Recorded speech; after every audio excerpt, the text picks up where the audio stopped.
Be advised, the opinions and views of the hosts and guests do not reflect those of the station.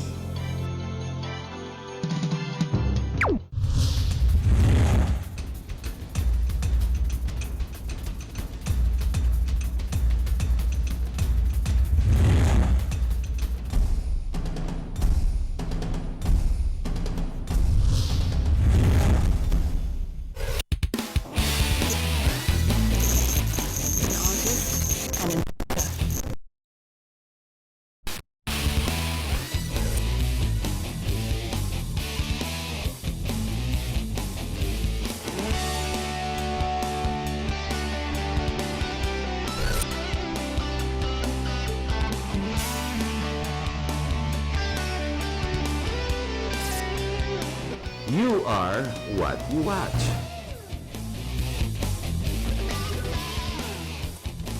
Hello, my name is Tambuatco and welcome to our program. The topic for this evening is going to be who is running our country. I realize I'm being a little, how would you say it, animated when I bring up a topic like this.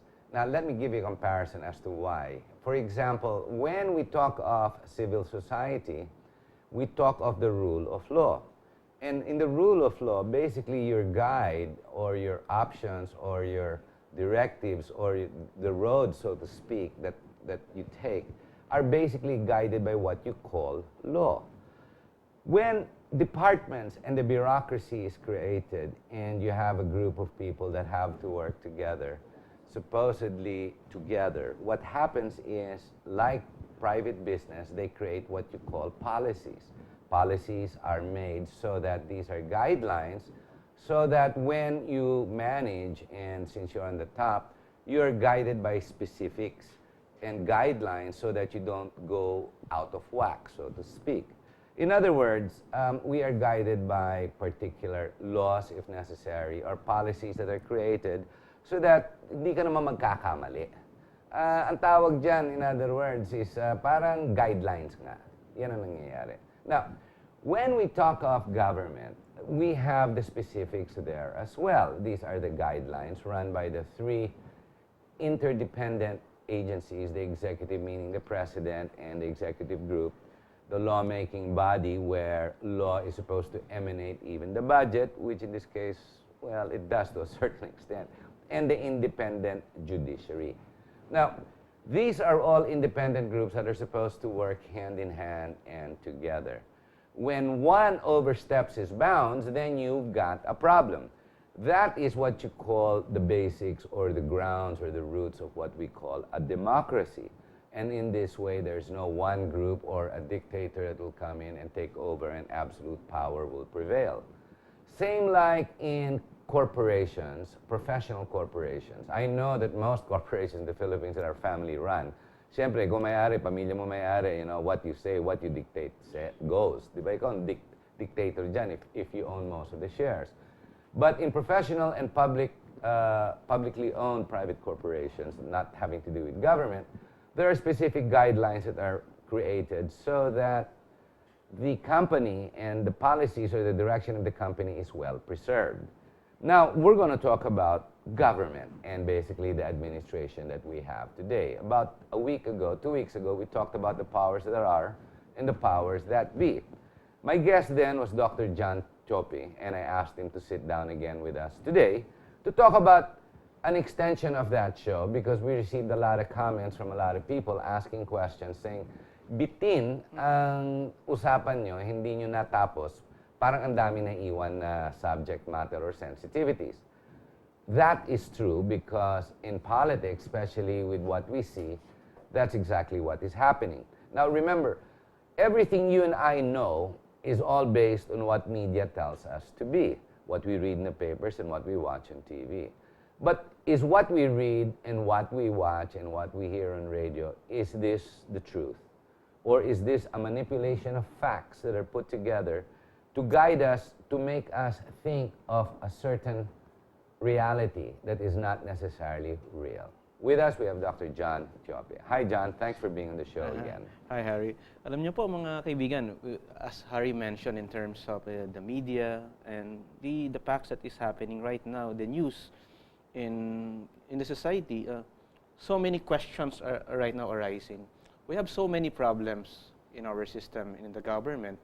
And question-wise that, who's really running the government? The President's representative or the spokesman mentioned that the President is powerless on certain problems in the government. And so what's the use of the presidency if he is powerless? So that's the case.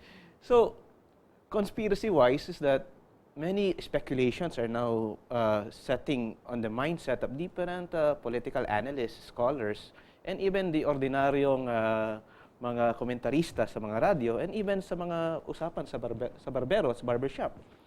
Tanong nga, Harry, sino nga ba talaga ang nagpapatakbo ng gobyerno? Ikaw, matagal ka na sa mass media. Sa tingin mo, sino nagpapara?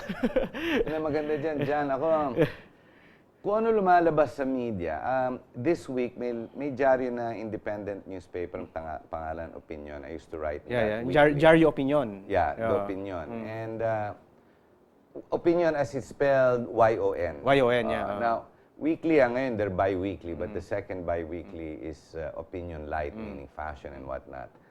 But every Monday, the newspaper comes out. And it's interesting that in last week's issue, a lot of the topics centered upon exactly what media does and how it works. It is not only in the Philippines that media has become controlled by a few families or a few names. Okay. It is the same thing in the States, in Europe, and everywhere around the world. The very rich have learned that media is their formidable partner or investment to make, to keep them in power, so that their economic interests are held, are held together with them. Media is the most powerful medium because it generates not necessarily the truth, but the perception that you want the people to think. That way, at least, ako control mo. In our case, yes, who is running our government? I don't know, I'd rather look at the situation that is unfolding. Ang daming mistakes. Well, let's look back. When he sat into government and Pinoy came in, yung una niyang batas, his first proponent. Well, before that, the Truth Commission. The Truth Commission, yeah. It was junked, Yeah. diba? And since then, marami-rami na. Now, again, we are heading towards another problem, another conflict. We have an issue that is brewing in the judiciary together against the executive. Ngayon, ang kalaban niya, hindi lang ang Congress, no? But even the judges and judicial system. Okay. Today, we are seeing a rally where the Court of Appeals, people of the Supreme Court are all in black barongs, protesting the excesses that the executive is supposed to be do by sweeping up the funds, excess funds of the judiciary if they don't fill in positions. Ayaw nila because it's going to be controlled by the executive. Who thinks of all of this? Alam mo ako, I guess the people beside him, yung mga bumubulong sa presidente. Yung nga yung mga bumubulong, sino ba yung mga KKK na bumubulong sa paligid ng Pangulo? At kung titingnan natin, maraming mga spekulasyon na karamihan dito sa KKK, karamihan yung mga kamag-anak, kabarilan, at mga kaklase na sa paligid niya. Pero ang punto rito is that the President per se should be somewhat ready pertaining to his decision. The problem is that if the President would really listen to this kind of people, kawawa naman yung bansa natin. Isa-isahin natin siguro yung mga issue, Harry. Unahin natin Mindanao. Sino kaya malalim yan. Sige. Sino kaya yung sa tingin mo lang sino kaya yung nag-advise kay Pinoy na makipag-usap kay Murad? Well, ako isang tingin lang in all honesty. Sino pa, kundi Amerikano, no? Sino pa may interest dyan? Mga pakailamero, in this case, in this specific case, because they have the highest interest at hand. I'm not sure if peace is the underlying factor as promoted by Marvic Leonen and Deles. It's hard to say because this position is one and the same before Leonen came in, before he was taken out of the UP group, di ba? Diba, that's the same guy with the plagiarism, di ba? Sa UP. Sa UP, tapos sumama kay Deles. Okay. ang problema dito is the issue, what's brewing down in Mindanao, is a bigger issue other than just the fighting. Ikaw, ang position mo dyan? Kasi doon sa Mindanao, in terms doon sa nangyari, tingin ko ang isa sa mga nagbulong sa Pangulo dyan hindi taga Mindanao. Kasi kung taga Mindanao, yung... Sino? Amerikano? Hindi Amerikano, Pilipino, may interest din sa Mindanao. Kahit, kumbaga, pag titignan natin, ang usapin ng Mindanao ay napakalalim. Palaging ang pinag-uusapan ng Mindanao issue sa peace process and even on the national development. Kaya dati na-brought up ko yung Sabah. Palagi ko sinasabi, why do we need to get back Sabah? Napakalaki ng income ng Sabah na nasi-share nito sa Malaysia, which is supposed to be dapat nasa atin. Ang issue ng Mindanao ay napakalaking implikasyon para umunlad ang ating bayan. Alam mo, pag magkaroon tayo ng kapayapaan sa Mindanao at ma-claim back natin ang Sabah, ano ang implikasyon yan? National development. Kasi through the riches of Mindanao, tapos pag wala ng insurgency, wala ng gera, ano magkakaroon tayo? Progreso. Responsableng pamahalaan at organisadong pamumuno. Kumbaga, so sa puntong yan, may mga tao kasi na sa ngayon ay ayaw pa rin magkaroon ng kapayapaan sa ating bayan. Alam mo, you're mentioning about Mindanao and you mentioned about itong position natin sa usapin ng pangkapayapaan. Ang problema nga meron yatang mga ilan pa ring mga power brokers in the government that really controls some of the vital positions in the government. Kumbaga, they might not be in the position but they are the one deciding.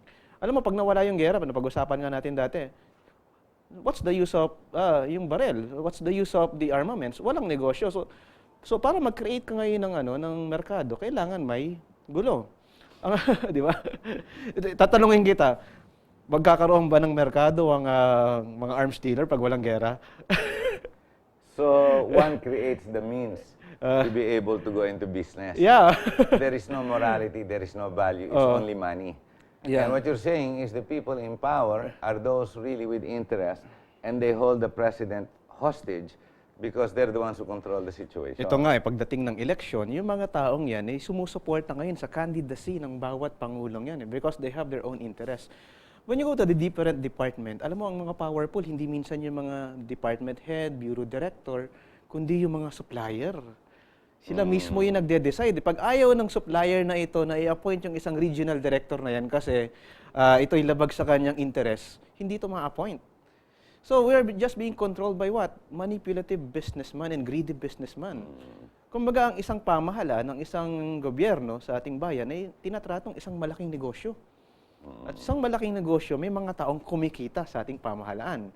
At kung babalikan natin ng Mindanao, sa usapin ng Mindanao, napakalalim ng issue ng Mindanao. Sabi natin, gera, kapayapaan. At kung titignan natin, malaki ang oil reserves ng Sabah at oil reserves ng iba't parte ng Mindanao. Tsaka may mga gold na mga minerals na nandyan So, but Sabah, we've already basically lost it. We've already taken that position some 2 decades ago. Although it's still not resolved, Malaysia is still is holding it there already. I mean, they're already in possession of it at this point. Kasi what Malaysia is doing is really creating confusion among us. Unang-una, ang Malaysia ay nagpopondo ng mga fake na sultan para magkagulo. Isa pa yun, ba yun? Oo. Kawawa naman si Fuad Karim. Fuad Kiram, Fuad Kiram. Kiram. Kasi kung titignan, if we would look at Malaysia and the Sabah issues, that the only thing that Malaysia could escape the claim of Sabah, if the true heir of Sabah would really be confused. Kaya there are so many heirs. Even a balut vendor, a tomato vendor was considered as a sultan. That was, I think, Sultan Butch. Really? He pronounced himself as a sultan. So on that issue is that the government should really now take a stand on the Sabah claim. And let us not wait for the Kiram family to settle because it is really the duty of our country to claim back what is ours. Sa atin naman yan Then pag nakuha na natin yung Sabah, then let's discuss here. Sige mga Kiram, mag-usap tayo. Sino ba talaga sa inyo ang totoong heir ng ating bayan? But until this day, wala pang presidente.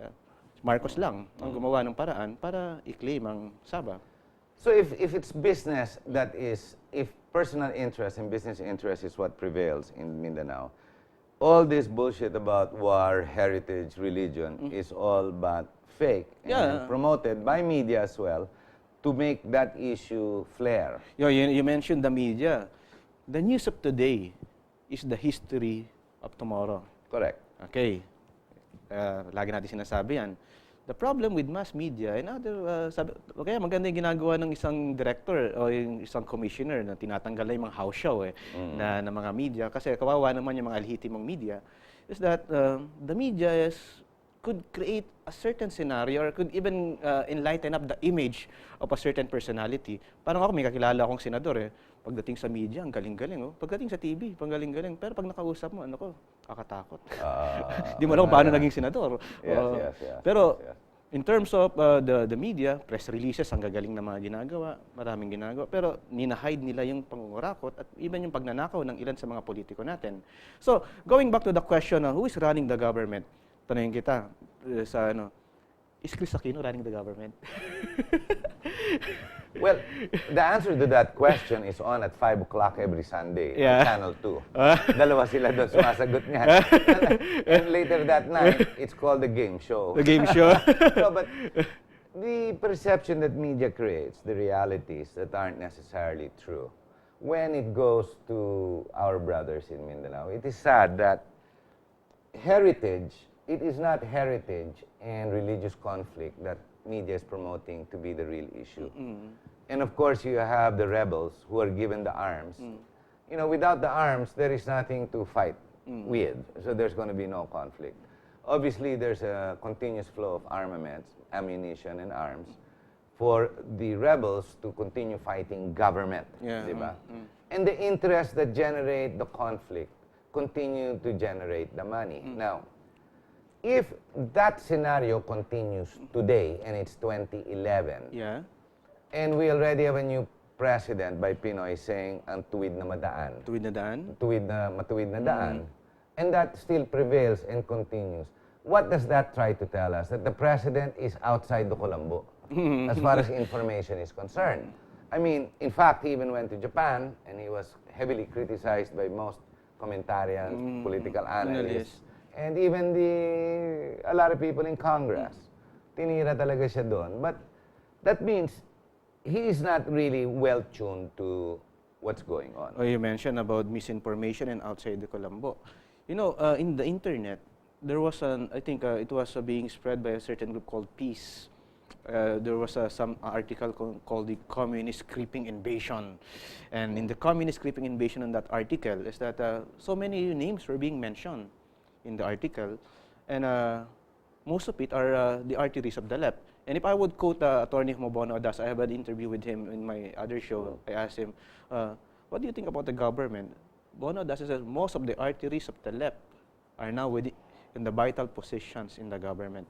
Now, if that is the analysis of Attorney Adasa, and mainly looking at right now as a common tao and a perspective in looking at the composition of the government, it's indeed that most arteries of the left are already in power today. Now, this is another question. You're a left if you are against the government. Now, the left is in the government. Are they the left became right. Right became left. So, are they the left right now or right? Di ba? Yun ang situation.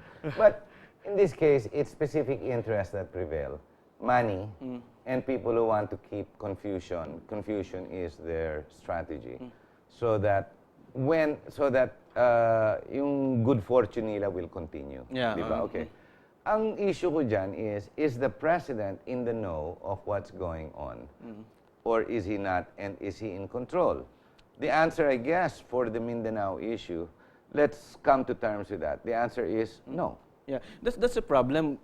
We're having a president who is not really ready to become a president. Because he was just as an accidental president. Remember, it was Mar Rojas who was really being groomed by the Liberal Party. So when Cory Aquino died... That's another thing, John. Why do we still call it Liberal Party? Why don't we just call it the Mar Rojas Party? But then the other group, instead of Nacionalista or whatever, why don't we just call it the GMA Party? Because, alam mo, I've been watching recently the American debates on the Republicans, just the Republican side. I am so impressed. We used to have this some 20 years ago. The ideologies of the party. Yes, and the ideology of a party, and then who qualifies within the party to run for the top position. We have lost that. Ngayon, it's all personalized. Everything is already, in this case, Ross turned around and said, bibigay ko sa'yo. So it's all personality-based. Wala nang who is qualified. Eh. Yeah. It is who can win the elections. Anong nangyari, ang partido nga, naging isang bangka na sasakyan ng bawat kandidato para siya ay manalo. Kung sino yung malakas na partido, doon sila pumapanig. Parang nung last 2010 election, most of the candidates from the local level would really like to be a liberal party. Lakas CMD is a good party. They have an ideology as presented then by Raul Manlapus. Pero nawala na si matandang Raul, si Senador Raul Manlapus. And most of it, naging hindi na applied even on the local level. So, nung nagkaroon ng liberal fever or Pinoy fever, most of them pumasok. Lahat naging liberal. Okay, on that note, we're gonna have to take a short break, ladies and gentlemen. We'll be right back. Just so we know we're straight, we don't have all the answers, okay? We really don't have all the answers. Ideally, the president does. That's why he is in that position. That's why it's supposed to be all-powerful and all-absolute to a certain extent. It's okay for us not to have the answers. Our role is basically to discuss it to create critical thought, to create an exchange so we can open our minds. But the president, the leader of the country, has to have the solutions. Okay, so let's get that clear before we go on to our second set. Stay with us, we'll be right back.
Great evening, ladies and gentlemen.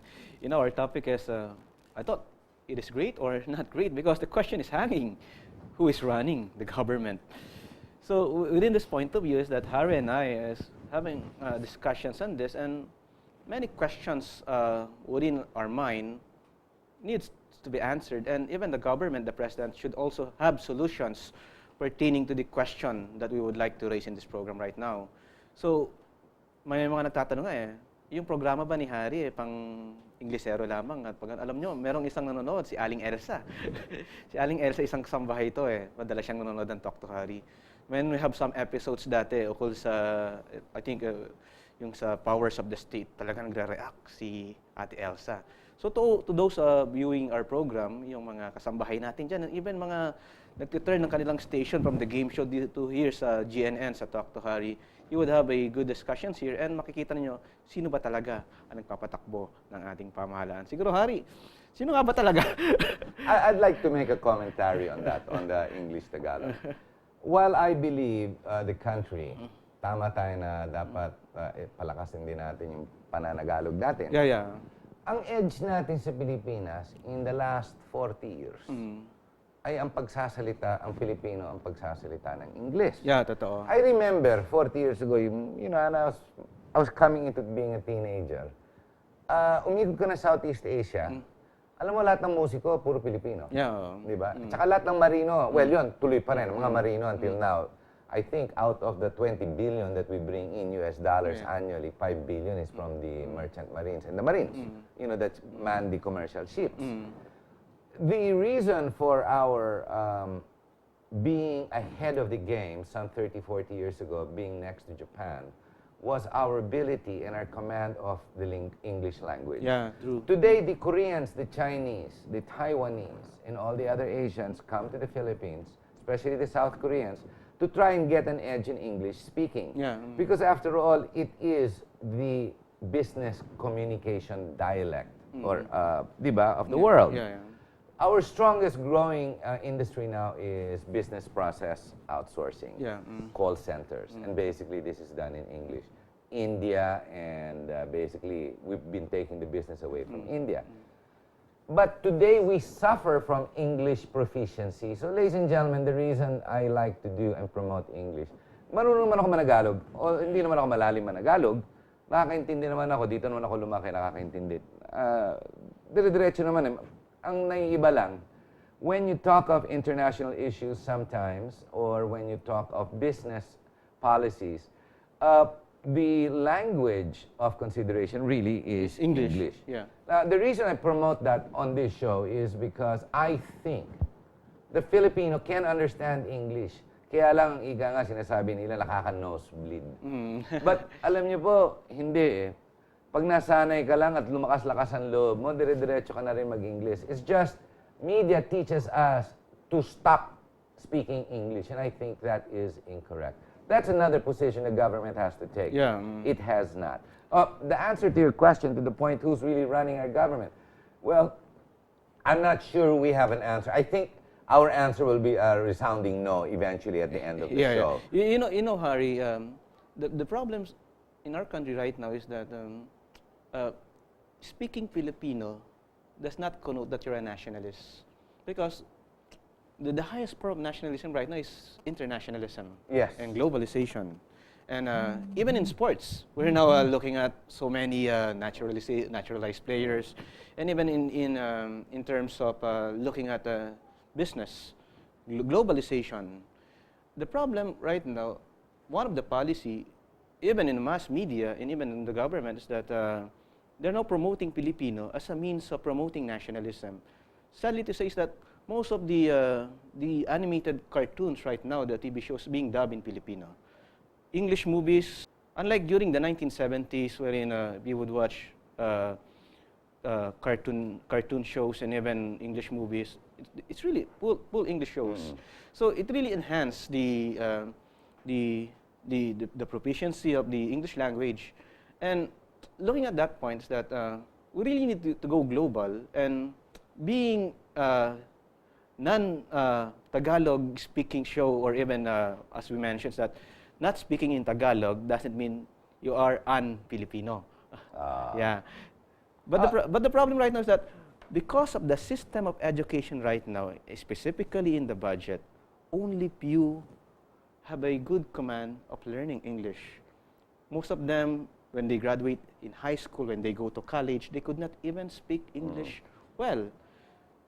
The problem in the board exam, in some of board exam courses, is that most of the students who are now taking the exam fail not because they do not know how to analyze, but because They don't know how to speak English. They cannot analyze the problem because the problem is written in English. Yeah, hindi pwede. Yeah. Ay, alam mo, ang anak ko is proficient in English. She's not very good in Tagalog, but I did that purposely when they were growing up. Yeah. Because I wanted them to think in English. Yeah. And learning Tagalog will be along the way. I think it is easier that way, and Yeah. it's best. He took the exams for all the top 3 schools. Yeah. And he says UP was extremely hard. Upon analysis of the exact same exam, it's not. It's just UP is in Tagalog. Doon siya naipit. Now, why is it we are creating a deficiency where we are not even asked to suffer anything?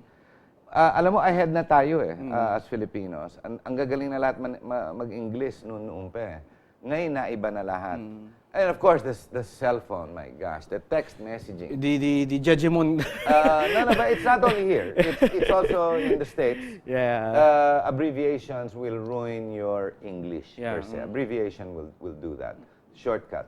Going back to government, who is really running it? Gee, I don't know. Isn't that crazy? I guess Purisima is running the finance, because we can't expect Pinoy to be the financial wizard. Yeah. Obviously, budgets are being run by the abads.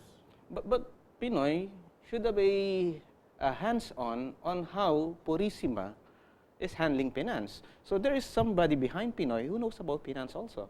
And who is that? Maybe. So, the question is, sino yung pinakamalapit kay Pinoy? At sino nagbubulong sa kanya? At sino tunay na presidente? Siya o yun? Yan. Ang problema dito, we have so many sultans siguro, no? But I suppose when you're president, that becomes the case. But in the end, the buck stops with you. Yeah. So the president has to be able to decipher what is real, what is not. Now, I suppose if you move to Malacanang, if you move into Malacanang, maano ka na you'll get stonewalled na. Media may not reach you as well.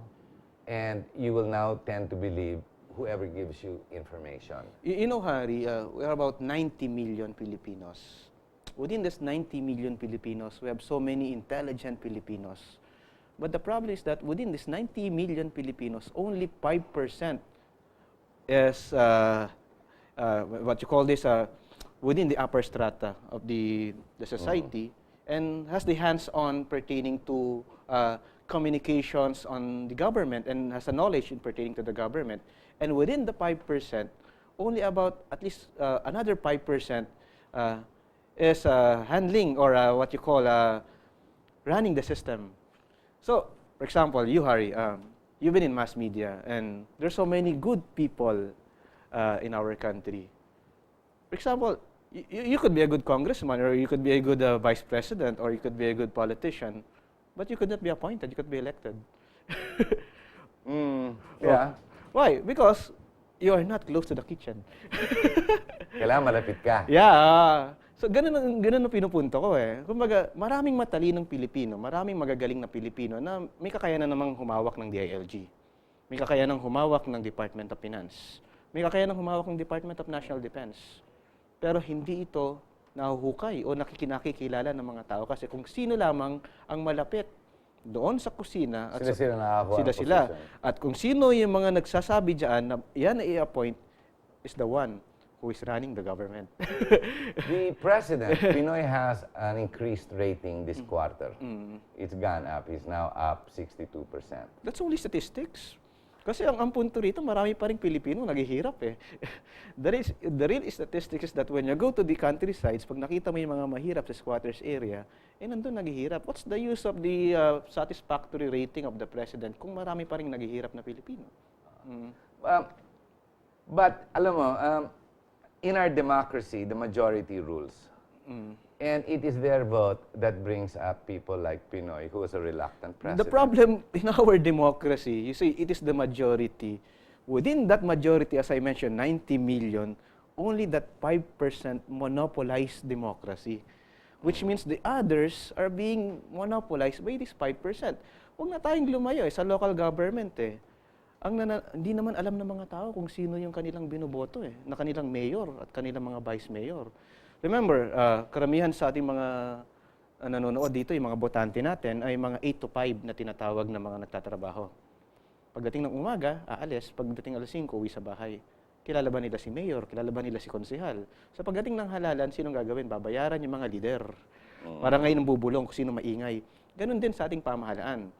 Kung sino ang pinoproject ng media na malakas at sikat at magaling, yon ang nakikita ng tao. Remember, 8 to 5 attitude, we have no time to analyze. Who the heck? So, gawin na lang natin ng ABS-CBN ng presidente. Sila na lang ipasok natin sa Malacanang, di ba? Ganun na lang. Parang ito, yung programa natin, who the heck would like to watch this program? Problema lang ako, 8 to 5 sa aking opisina, manunood pa ako ng Talk to Harry, pag-uusapan pa na niyo, puro problema ng bayan. Di manunood lang ako ng masayang programa, comedy, telenovela. Di ba? So, yung awareness ng tao sa nangyayari sa lipunan, hindi ganun ka-mature ang Pilipino. Alam mo, nung araw, I remember the Marcos time, 6 to 7. Pagdating ng 6 to 7, wala pang cable TV noon. Lahat, balita, sabay-sabay. Di ba? Ngayon, may Iba-ibang oras na yan. Iba-ibang oras. Manood ka ng balita sa kabilang stasyon, pwede ka manood ng game show sa kabila. So, yung tao ngayon, hindi nagiging aware sa nangyayari sa lipunan. Mag-conduct tayo siguro ng isang survey sa ating mga ordinaryong mamamayan. Tanungin nga natin kung sino yung mga senador nila, kung sino yung kanilang mga congressman, kung ano yung mga nagawa. Wala. So the awareness of people on what is happening in our democracy, in our country, napakababa yata ng IQ level ng mga tao pagdating sa political standpoint ng ating Are you saying bayan. the Filipinos stupid? They're not stupid, they're just misinformed. And being stupefy. So, media is the reason and the root cause for their becoming stupid. Yeah. Major big stations ang gumagawa niyan. That's the position that the newspaper, the editorials, all that opinion is saying. Yeah. They're the cause for the downgrading. It's the same thing that's happening to the States. Yeah. In America, it's the same way, in a different source, in a different sort of way, but media is dominating the mindset of the people. You know, I was watching a Korean telenovela. Tinignan ko yung tema ng kanilang mga istorya. Karamihan ng tema ng istorya nila is corporate ladder, corporate images. Tapos nabibigo. Tapos pinapakita yung ganda ng Korea. May konting sa mga personal, pero nandun pa rin yung imahe ng nasyonalismo ng Korea. Ang Philippine teleserye. Diyos ko, palaging rags to riches, inaapi, squatters area, pasista ang pamahalaan, ganito. Lahat ganun ang nangyayari. So, I have to admit, hindi kasi ako nanonood. kaya minsan ayoko na manood ng ng mga ganong tema. So pag nakita mo ngayon, sometimes even it's a soap opera, sometimes the value of nationalism should be presented also by this the directors and the showbiz people. But the problem is that puro problema And to think the government has the power because ang tawag dyan, the airwaves, national patrimony yan. Government can regulate. I wrote an article about that last week. Regulation over media, is it possible? Is it necessary? My point is yes. It has to be regulated because it's totally out of control at this point. The guidelines are not measured. They're not identified, much less measured, which is why right now it's a free-for-all. And media will continue to do this. Going back to exactly who is running the government, is the government even aware of that situation, that problem? You know, we mentioned different problems, the mass media and this. So the president should do something about this problem. Remember, the show window of what is happening in our country is being brought about by the mass media. If the president wouldn't have any action regarding this image building of our country, for example, the news and even what is happening on the different television shows and television stations, the reflection of the television shows, the movies and art is the reflection of our country. So the president should somehow look at something about, I don't know if there's somebody advising him about the mass media or even the information or even the press. Sino ba? Chris Aquino, who else? Ikaw naman, no? Chris Aquino. So I guess we've come to the conclusion that we know already more or less who's running the government. Hindi naman siguro si Chris Aquino. Okay, Boy Abunda. Boy Abunda. You know, Boy Abunda was my classmate sa PWU. He's good pagdating sa ilang usapin. Pero, but as I look at him in terms of governance, he could be a good, pero maganda sa kanya, he doesn't accept the Secretary of Tourism because he knows his limitation. Sana may mga ganong tao sa gobyerno, no? Incidentally, what do you think about Rufy Biason going into customs? Alam mo, he's a medtech student. Yeah. He worked under his father. Yung nga sabi ko sa'yo, we are 90 million Filipinos I mean, is there a competency issue? Ako, I know Rufy personally. I know Commissioner Rufy. I've known him when he was in Congress. He's a good man. He's my neighbor as well. But I don't know about this competence bit. Well, I didn't know about Bertie Lim too because I know him. And that is a political payback kasi Liberal Party si si Rufy. Rufy Biason. Ang point ko dito Manila, Makati Business Club si Bertie. Sila nagsuporta kay Pinoy. Bakit hindi from the ladder lang i-appoint natin? Professionals. Sa customs, yung mga matagal na doon na kung saan alam yung kanilang... So may bumubulong sa presidente kung sino dapat i-appoint mo? Liberal. Kasi erratic You can't say si Jojo Cho kasi paiba ang appointee, di ba? Liberal tayo, liberal. Paiba ng paiba, no? Paiba ng paiba, But we already know that. People have talked about it in the newspapers and there is the Balay Group and di ba there's two factions in Malacanang. Nung parang time ni yung time ni GMA, there's the McKinney Group, the Kapampangan Group. Ngayon marami pa rin. So, still the concept of political patronage is there, the power brokers, nandyan pa rin sa pamahalaan. So, the competence level, kahit gaano ka kagaling, in terms of governance, hindi ka ma-appoint. Alam mo, the problem right now is that you become so efficient pertaining to your career. In your endeavor as a, for example, as a public servant, you have done so well in the PNP, in the AFP, and even all agencies in the government. One thing that you do not have is only the connection on top. And the next thing that you do, one thing that you do is that you're so good. Why? Because if you're good right now, you would not be appointed to that position because you would be a threat To his position. to his So it's position. crab mentality. Crab rather. mentality. Crab Yeah. mentality. Yeah. But do you know, I wrote another piece on that. I think crab mentality only exists in government, not in the private No, sector. even in the private sector. Even in the private. Yeah, even in the private sector, Paano kaya academics. naging ganun ang Pilipino? Naging crab mentality thing. You know, in terms of survival, as I mentioned, every organization is like a jungle. Everybody needs to survive. But why is it when we go abroad, we follow rules, we excel? But in abroad, there's also crab mentality. Even Americans have also crab mentality. I guess so. Yeah, It's a human trait. It's a human trait to survive in a system. Just to be on top, you need to step on other people. But the problem is that why do you need to step on other people just to survive? As I mentioned, the only thing that we could get rid of the chismis parties that, or even we go on the direction of having a good governance and a good government is that only concentrate on our job description. Kung ano yung trabaho natin, yun na lang gawin natin. Parang pag ikaw ang Pangulo ng Pilipinas, binigay sa'yo lahat ng magkakaatang na po, kasi maraming Pilipinong bumoto sa'yo at naniniwala na pauunlarin mo kami, lahat ng pangako mo, tuparin mo. Yan ang trabaho mo. Di Well, ba? we still have to see even one politician deliver exactly what he's promised during the campaign trail.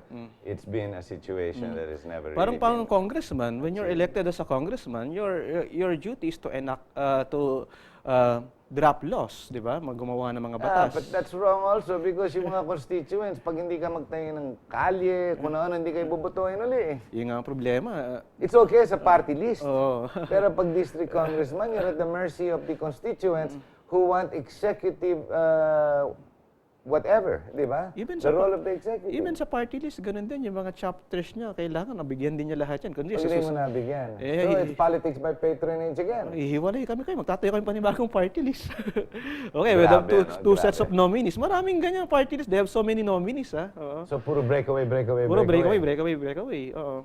So I guess we've come to the realization, after 1 hour, we've come to the realization that we have no real set guidelines and policies set for this country for us to perform properly. No less the president is being brought into the quagmire of conflict and issues because there are no set policies that create what we call the United Philippines. Yeah. The people themselves are victims of the system that has not been created but has mutated into what it's like today. So Yeah. it's to the disadvantage of the Filipino. You know the problem sa Pilipino, sa ngayon, palagi nga natin nasasabi, yung totoong pag-iisip at kaisipang Pilipino ay hindi malinaw sa isang Pilipino.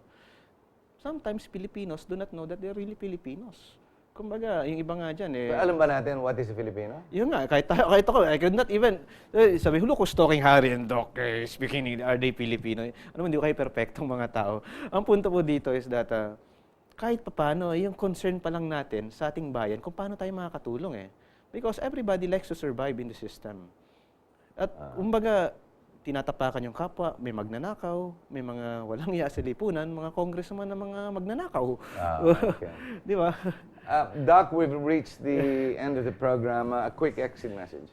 You know, ladies and gentlemen, sana po, in this short discussions with me and Harry, who is running the government, I'll bring back the question to you, mga kaibigan, to our viewers, the ordinary Manang Elsa, the ordinary Mang Norio, and the Mang Juan, and everybody here who's watching us. May problema kayo sa ating nangyari sa lipunan. Pero the point is this, ladies and gentlemen, sana manalig na lang po tayo na magsikap sa ating kabuhayan at let us do all our best to help the system and help our government. Because sometimes is that criticizing so much is a problem, pero ang punto na kailangan din natin ng kritiko. Kasi pag walang kritiko, hindi nila makikita ang kanilang mga kamalian.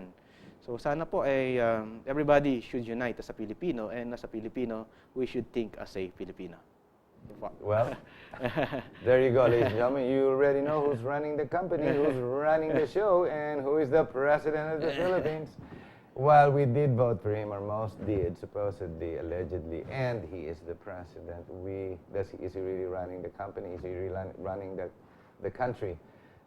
You should know by now, after all the insinuations we've made in this program. So that's our point of view, but it doesn't necessarily have to be true, because I'd like to hope not. Ladies and gentlemen, maraming salamat po. My name is Harry Tambuatco. Thank you very much for watching. Tune in next week again. That's at 8 o'clock, 8:10 to be exact. And again, a replay at 11 o'clock at night. And of course, at YouTube, you go to youtube.com/GNN Talk to Harry, and you can watch all the previous shows as well. Thank you very much.